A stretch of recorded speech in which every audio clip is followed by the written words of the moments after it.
और व्यक्तिगत बोलचाल में अंग्रेजी के शब्दों का प्रयोग कम से कम करिए, क्योंकि आपको बहुत सारे अंग्रेजी शब्दों का अर्थ नहीं मालूम है और अर्थ का अनर्थ हो जाता है। हर शब्द का अपना एक इतिहास होता है, ऐसे ही अंग्रेजी शब्दों का अपना एक इतिहास है, लेकिन उस इतिहास को जानकर अगर आप शब्द इस्तेमाल करते हैं तब तो आपको छूट है। बिना जाने अनजाने में आप बोलते रहते हैं, वो बहुत खतरनाक है। एक शब्द है जिसको हम कहते हैं मैडम, बहुत खतरनाक है। अगर इसको आप जान लेंगे तो आज के बाद किसी को मैडम कहने की हिम्मत नहीं कर पाएंगे आप। हम किसी को भी राह चलती बहन को, माँ को, बेटी को मैडम कह देते हैं, और हमारे देश का भला हो बहनों का, वो भी मैडम कहलवाने में गौरव महसूस करती हैं। हमको मैडम कहो। मैडम का अर्थ जान लीजिए, MADAME ये शब्द है मैडम। मूलतः ये फ्रेंच का शब्द है। फ्रेंच में एक शब्द होता है, उसका नाम है मादाम। MA माने माँ और दाम DAME दाम। माँ माने मेरा, दाम माने महिला, मेरी महिला, मेरी स्त्री, मेरी औरत, वो है मादाम। फिर वो अंग्रेजी में चला गया, क्योंकि अंग्रेजी वालों ने सारी दुनिया से उधार लिए हुए शब्द सबसे ज्यादा है। अंग्रेजी के मूल शब्द सबसे कम हैं, दुनिया भर की भाषाओं से उधार लेकर खिचड़ी बना रखी है उन्होंने। तो ये मादाम शब्द फ्रेंच से ले लिया, अंग्रेजी में आ गया, जिसका मूल अर्थ है मेरी स्त्री, मेरी महिला, मेरी औरत। उसको आप कह सकते हैं मैडम। अब सारी महिलाएं आपकी हैं, सारी स्त्रियां आपकी हैं, सारी औरतें आपकी हैं तो बहन के रूप में, हैं तो मां के रूप में, पत्नी के रूप में नहीं हो सकती सारी स्त्रियां, सारी महिलाएं। तो गलती से भी कल से किसी को मैडम मत कहिए। मां बोलिए, बहन बोलिए, मां कहिए, बहन कहिए, बेटी कहिए। अगर छोटी है, बराबर की है तो आप बहन कहिए, जो कहना है कहिए। भारतीय शब्दों में रिश्ते बिल्कुल स्पष्ट हैं। बहन का रिश्ता एकदम स्पष्ट है, मां का रिश्ता एकदम स्पष्ट है, बेटी का रिश्ता एकदम स्पष्ट है, पत्नी का रिश्ता एकदम स्पष्ट है। इतने स्पष्ट रिश्ते दुनिया के किसी शब्द में नहीं मिलेंगे जो भारत में। मैडम का रिश्ता ही स्पष्ट नहीं है आपको, और हो गया तो कहने की हिम्मत नहीं करेंगे। तो हाथ जोड़कर विनती करता हूं, मैडम कहना बंद कर दीजिए। और जो आपके नजदीक में मैडम कहलाने वाली बहनें हैं, उनको भी जरा ये बता दीजिए कि आप किस किस की हो सकती हैं, किसकी नहीं हो सकती है। तो ये मैडम बंद करिए। और एक बहुत खराब शब्द है सर, सर, सर। ऐसी गुलामी घुसी हुई है हमारे यहां। मैं कार्यालयों में जाता हूं तो एक ही शब्द सुनता हूं, yes sir, okay sir, right sir, very good sir, fine sir, sir, sir. मालूम है सर क्या है? ये जो SIR सर शब्द है, ये अंग्रेजी का शब्द है, मूलतः अंग्रेजी का है। और ये शब्द आया है पदवी से। एक पदवी होती है जिसको सर कहा जाता है इंग्लैंड में। जैसे हमारे यहाँ आचार्य जी है ना, वो एक पदवी है ना, वैसे ही सर एक पदवी है। लेकिन कोई अच्छी पदवी हो तो बोलने में मजा भी आएगा, अच्छा भी लगे। ये पदवी क्या है वो जान लो। यूरोप में, पूरे यूरोप में सभी भाषाओं में ये सर शब्द है। अंग्रेजी में मूल रूप से आया, फिर दूसरी भाषाओं में गया। पूरे यूरोप में एक मूल परंपरा है जिसको आप सुनेंगे तो हैरान हो जाएंगे। दूसरों को गुलाम बनाकर रखने की परंपरा हजारों साल तक यूरोप में रही है। दूसरों को गुलाम बनाकर रखने की परंपरा यूरोप में बहुत लंबे समय तक रही है, हजारों साल तक रही है। तो होता क्या है यूरोप में, जो व्यक्ति जितने ज्यादा लोगों को गुलाम बना के रख सकता है वो उतनी ही ऊंची पदवी का अधिकारी होता है, उसकी पदवी उतनी ऊंची होती है। गुलाम बनाकर जो रख सकता है उसकी पदवी उतनी ही ऊंची हो सकती है। महिलाओं को गुलाम बना के रख सके, पुरुषों को गुलाम बना के रख सके। गुलामी की प्रथा पूरे अमेरिका, पूरे यूरोप का सबसे शर्मनाक और काला अध्याय है जिसको वो कभी मिटा नहीं पाएंगे दुनिया के सामने। उस गुलामी की परंपरा में से निकला है सर। जिनके गुलाम सबसे ज्यादा हैं वो सर की उपाधि से विभूषित किए जाते हैं। भारत दुनिया में एक ऐसा अद्भुत देश है जहां कोई किसी को गुलाम नहीं बना सकता। कारण क्या है? यहां सब स्वतंत्र हैं, क्योंकि आत्मा सबकी समान है और सब ईश्वर के पुत्र हैं, सब बराबर हैं, कोई ऊंचा नहीं है, कोई नीचा नहीं है। चींटी भी आपकी गुलाम नहीं है, मक्खी मच्छर भी आपके गुलाम नहीं है। वो भी स्वतंत्र जीव है, आप भी स्वतंत्र जीव सब है, भगवान के उनको जिंदा रहने का उतना ही अधिकार है जितना आपको। तो हम तो चींटी मक्खी मच्छर को गुलाम नहीं बना सकते, आदमी को गुलाम बनाना तो दूर की ही बात इस देश में संभव नहीं।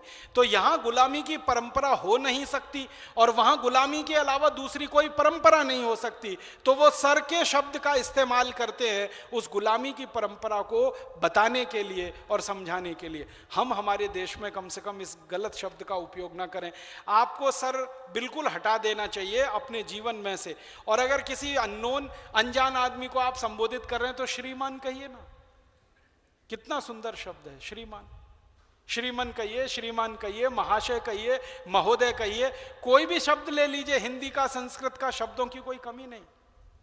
और अपने शब्दों में दम कितना है। थोड़ी देर पहले मैं मैडम बता रहा था ना, और भारत का एक शब्द है श्रीमती। श्री माने लक्ष्मी, मति माने बुद्धि।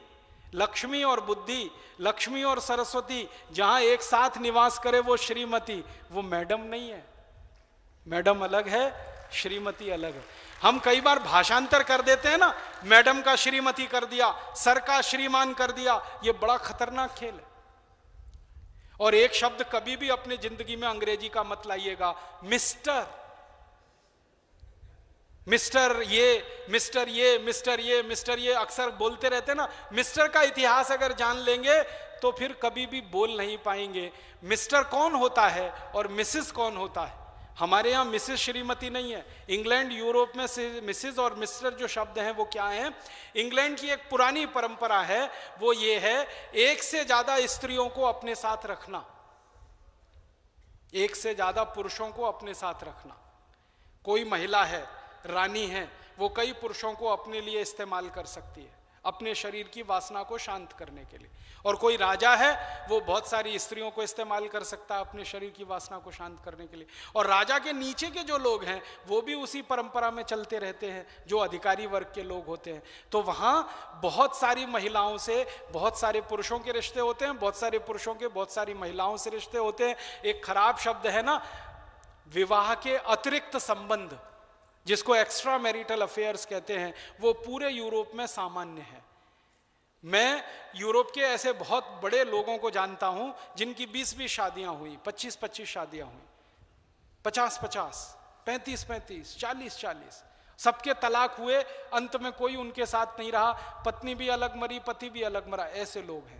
और उनके यहाँ बहुत सारी शादियां होती हैं और बहुत सारी स्त्रियों को शादियों के बिना भी साथ में रखा जाता है। इस तरह का उनके यहाँ चलन है, वो अपने देश में नहीं रहा। और हमारे यहाँ गलती से किसी राजा ने ये कोशिश की तो जनता ने कभी उसको स्वीकार नहीं किया, ये आप जान लीजिए। हमारे यहाँ ऐसे कुछ राजा हुए जिन्होंने ये गलती की, उनको इस देश की जनता ने स्वीकार नहीं किया, हटाया उनको, गद्दी से उतारा, उनके खिलाफ बगावत की और उनके खिलाफ विद्रोह किया। तो हमारे यहाँ ये चलन और परंपरा है नहीं। हम थोड़ी शुचिता वाले लोग हैं, ब्रह्मचर्य की बात करने वाले लोग हैं। राजा के लिए ब्रह्मचारी होना बहुत बड़ी जरूरत माना जाता रहा है। यूरोप में ऐसा नहीं है। तो वहां क्या होता है कि एक ही पुरुष की बहुत सारी स्त्रियां हो सकती हैं, एक स्त्री के बहुत सारे पुरुष हो सकते हैं। तो उनको अलग अलग करने के लिए तय किया जाता है मिस्टर एंड मिसेस। कौन सी मिसेस? ये वाली। कौन से मिस्टर? ये वाले। कौन से मिस्टर? वो वाले। कौन से? तो अब मैं मूल अर्थ बता रहा हूं। मिस्टर का अर्थ होता है पति को छोड़कर कोई भी पुरुष, वो मिस्टर है। और मिसेस माने धर्म पत्नी को छोड़कर कोई भी स्त्री। आप सोचिए, आपके लिए यह संभव है? पति को छोड़कर कोई भी पुरुष मिस्टर हो सकता है और पत्नी को छोड़कर कोई भी स्त्री मिसेस हो सकती है। तो आप अपनी जिंदगी में मेहरबानी करके ये मिस्टर मिसेस शब्दों का इस्तेमाल बंद करिए।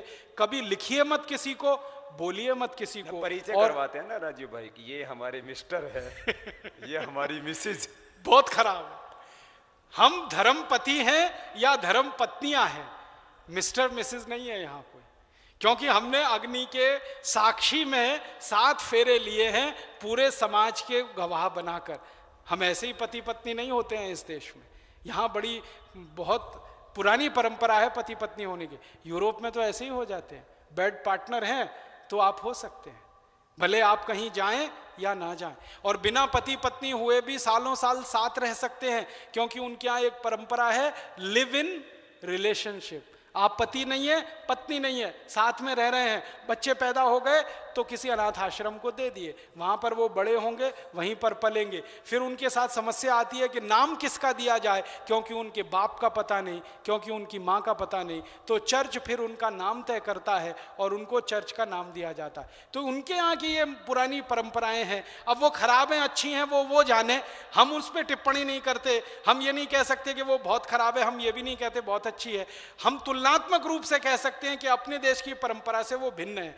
तो भिन्न परंपराओं में भिन्न शब्द होते हैं, भिन्न व्यवस्थाओं में भिन्न शब्द होते हैं। हमारी व्यवस्था और हमारी परंपरा मिस्टर और मिसेस वाली नहीं है। तो अपनी धर्मपत्नी के लिए गलती से भी ये मिसेस शब्द इस्तेमाल ना करें, और आपकी धर्मपत्नी को समझा के रखें कि आपके लिए कभी मिस्टर शब्द इस्तेमाल ना करें। क्योंकि अक्सर स्वामी जी जो कह रहे हैं वो मैंने भी महसूस किया है, कोई भी परिचय करा देता तो यही कह देता ये मेरे मिस्टर है और ये मेरी मिसेस है। और बहुत खराब एक अंग्रेजी का शब्द हम लोगों ने इस्तेमाल करना शुरू किया है, ये मेरी बेटर हाफ है।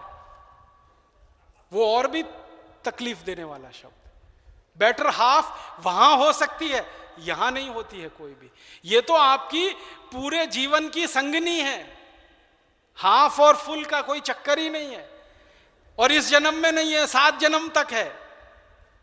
तो यहां हाफ और फुल का चक्कर ही नहीं है। इसलिए ये अननेसेसरी, बिना किसी कारण के अपनी इंप्रेशन को बढ़ाने के लिए, दूसरे पे दबदबा साबित करने के लिए अंग्रेजी शब्दों का उपयोग अपने जीवन में आप तो कम से कम करिए। तो ये मेरी आपसे प्रार्थना है। तो भाषा की गुलामी से आप थोड़ा, अंकल आंटी भी हाँ, तो ज्यादा कर। भाषा की गुलामी से थोड़ा बाहर निकलिए। एक और बहुत खराब शब्द है अंकल, और दूसरा है आंटी। अब यूरोप में कोई रिश्ता नहीं है, चाचा नहीं है, मामा नहीं है, मौसा नहीं है, फूफा नहीं है, मौसा का मौसा नहीं, मामा का मामा नहीं, फूफा का फूफा नहीं, वहां तो सब अंकल है। क्यों नहीं है? क्योंकि परिवार नहीं है। परिवार होते हैं तो रिश्ते होते हैं, परिवार है ही नहीं। आपको सुनकर हैरानी होगी, 1950 तक यूरोप में परिवार नाम की संस्था नहीं होती थी। मुश्किल से 2-3% लोगों के परिवार हुआ करते थे 1950 तक। अभी थोड़े दिन से उनके यहाँ ये थोड़ी परंपरा आई है, वो भी भारत और पूर्वी देशों से उन्होंने सीखी है। तो जहां परिवार नहीं होगा वहां पारिवारिक रिश्ते नहीं हैं। तो सारे रिश्तों को वो एक जगह इकट्ठा करके उन्होंने अंकल कह दिया, उन्होंने आंटी कह दिया। तो आपके जीवन से ये अंकल, आंटी, फिर ये मिस्टर, मिसेज, मैडम, सर, ये फालतू के जो अंग्रेजी शब्द हम लोग बेकार में इस्तेमाल कर रहे हैं, इनको निकालिए। भाषा की गुलामी से आप बाहर निकलिए तो दूसरों को निकालने में सुविधा होगी।